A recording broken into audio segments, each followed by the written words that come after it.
একজন দুইজন ভাই প্রশ্ন করেছেন, বিএনপি কেন জুলাই সনদ চায় না?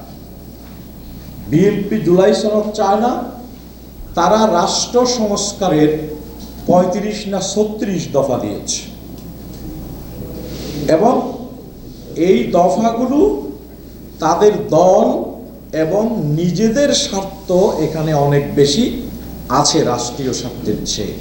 তারা ক্ষমতায় গিয়ে সেই আলুকে বাংলাদেশকে গড়ে তুলতে চায়।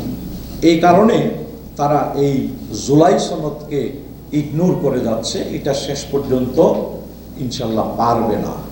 এই জুলাই সনদের ভিত্তিতেই আগামী জাতীয় নির্বাচন হবে এবং পিআর পদ্ধতির পক্ষে যদি আমরা দেশকে জাগাতে পারি তাহলে এই পদ্ধতিও মেনে নিতে তারা বাধ্য হবে।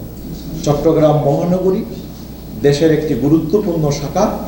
এই নগরীতে পেশাজীবী অঙ্গনকে আপনার কোয়ালিটি নাগরিকদেরকে আপনারা এর পক্ষে জনমত তৈরি করার কাজে লাগানোর পর্যায়ে আপনারা গড়ে তুলবেন।